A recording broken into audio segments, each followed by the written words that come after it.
Yesterday, I had the pleasure of talking and meeting with Omar Tijerina from Gateway Bagel Company. Amazing business, great conversation. We talked a lot about downtown Laredo and ways in which local businesses can integrate into that downtown community and ways in which we need to improve what local businesses are doing down there. Great conversation. Hope you enjoy. But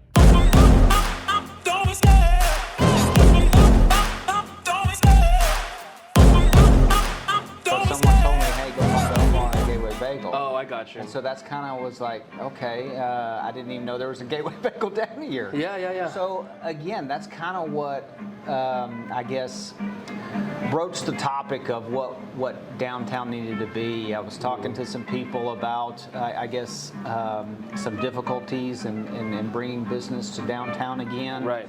And how do we overcome that? And right. So I think that when they brought your name up, right. You're obviously a new business down here. So tell me a little bit about what brought you to downtown. Well, our business has revolved around what made our experiences in New York very fulfilling. So when we were living in New York, my wife's born and raised in New York. I lived there for many years. What we loved was the practicality of grabbing a bagel on the way to work and having it last, as opposed to grabbing something that's very delicate, doesn't last in your backpack, you can't eat it later, you have to eat it right then. So there's a very utilitarian aspect to having bagels in the morning. Yeah. Same thing with coffee. Yeah. And we thought there was a good opportunity for Laredoans to be able to also have that, in the sense that they eat tacos in the morning, Yeah. they drink their coffee in the morning. It's the same way that you utilize that breakfast is the same way you can utilize bagels. So we wanted to bring it down to Laredo. And it's kind of like a state of mind, like New York City pizza. Everyone says what makes the pizza so great and all that stuff. It really is the hustle and bustle and the experience of having a quick slice and stuff like that. Right. So You're on the go, and so right, that mobility exactly. is necessary in that atmosphere. Yeah. So we wanted to bring that here. Can we have a Gateway Bagel in the north? Absolutely. Our business is very malleable. You can change it however you'd like to fit the community you're in. That's what bagel shops do in New York. So we thought a great start would be, where is it where there's so many, what neighborhood in Laredo is the most dense with people that are taking their daily commute to a certain area, and that's downtown.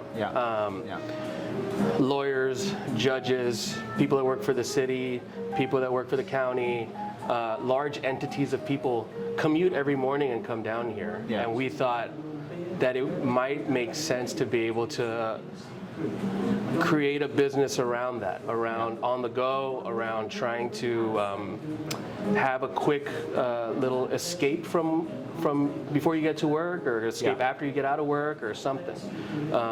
People have different agendas every day. It's not everybody showing up 9 to 5. The courts might be a little busier one day. They might not be a little bit busier another day. So we think that we fit the bill. So it's obviously, the location is what really kind of made this Gateway Bagel and downtown Laredo click a little bit, because you do have that traffic, that walk-by traffic that can really lend itself to what this atmosphere is all about. Of course. And that's what I see when I walk in here, is that you really do make yourself a neighborhood business. We're trying our best. And I think that is what downtown Laredo needs to build back. Right. I think that there was a time, and again, I'm not from Laredo, I'm new to Laredo, and so what I've seen of downtown Laredo is basically what the pandemic did to it. And so really, what do you believe needs to happen downtown, or what can help downtown? Right. Well, first of all, I think there's 4 major factors that factor into being able to be successful downtown. And I can only speak in terms of our business. I can't speak in terms of, of the entire community as a whole. So, 1, having a good product. That has to happen. At the end of the day, we can have everybody helping us out. But if we don't have a product that people care about or people like, it doesn't matter. That's 1. 2, having transparency within our business. people know it's hard. People know that their inflation is going crazy.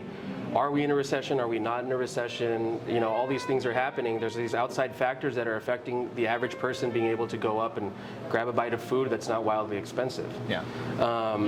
Being able to balance that and telling the customers, you know, we're doing our best with the tools we have to be able to create an experience for you that matters. Yeah. So that's 2. 3, being able to have landlords and people that own the properties to genuinely want you to be successful, because it's not something that's gonna, you know, create very deep pockets right away. This is something where you have to set.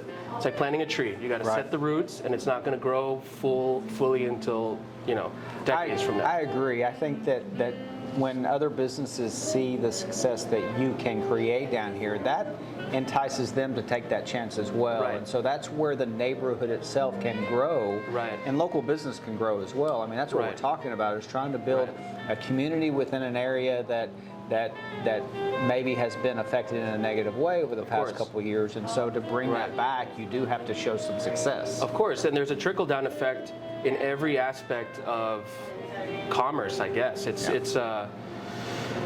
if you have a teacher that genuinely cares about the students are going to learn a lot more than a teacher that's very disconnected. If you have a landlord that genuinely cares about their tenants, the tenants are going to be very loyal and very willing to go the extra mile to be a good tenant. You know, I think that matters.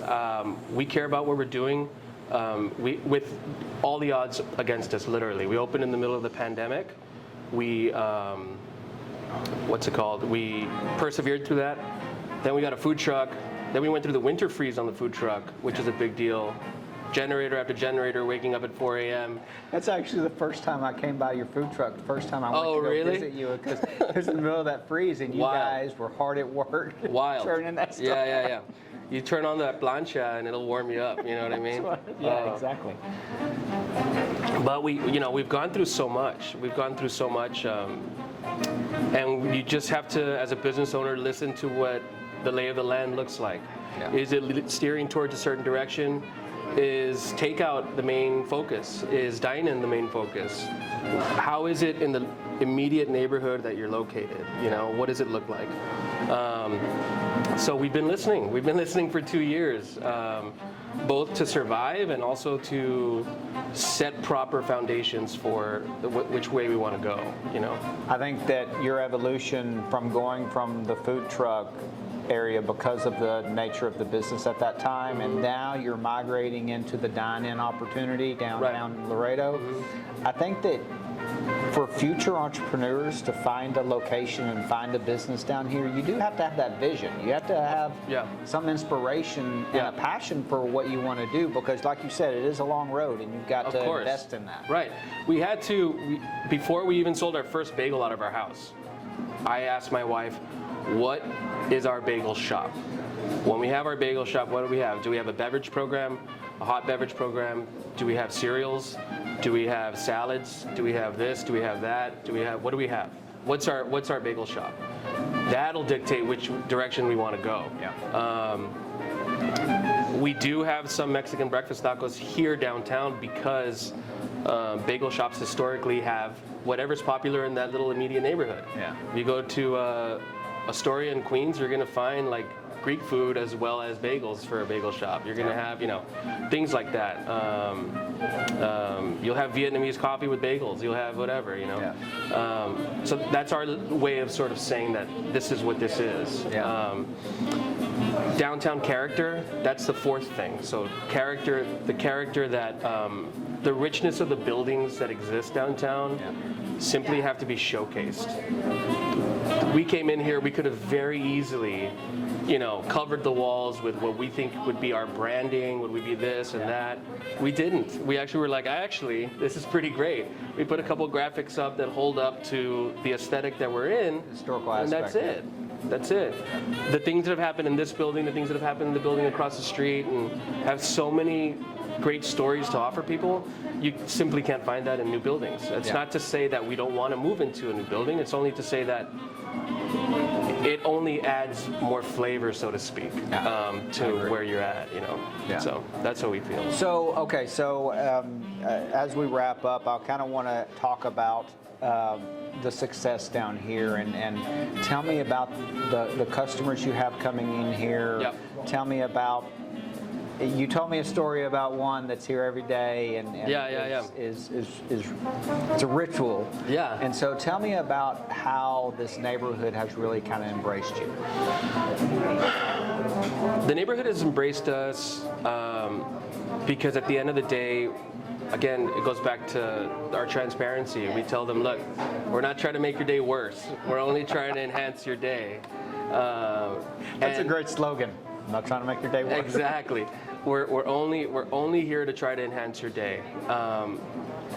You don't know that it's something that you want until you realize on a basic human level that we're all just trying to get by, right? And I think that's part of the reason that we are able to connect with people so much. People have noticed that from the beginning. So you talk about downtown, we have an old folks home across the street. Their immediate inclination is to be upset with the fact that it's not just Mexican food. Of course. But that's fine. I mean, we offer breakfast tacos, so Elida, the woman in question, she initially gave us some pushback at the beginning, and now she comes here every morning because she likes to chat, she likes to talk, she likes to say what happened in her day and all that stuff. Yeah. Same thing with the people that are quickly coming in and out. Let's say people from Customs, Sheriff's Department, let's say people from City of Laredo, whatever. I mean, if you can escape for 5 seconds if you can escape from your bubble for 5 seconds, it makes it worth it. It's not just grabbing your food, it's also saying like, by the way, how are you? I'm good. All right, great. Carry on, you know? Yeah. It's a very simple concept that's very far gone amongst the service industry, especially in Laredo, I think. Yeah. There's a lot of great servers, there's a lot of great cooks, there's a lot of great everything in Laredo in terms of food service and hospitality.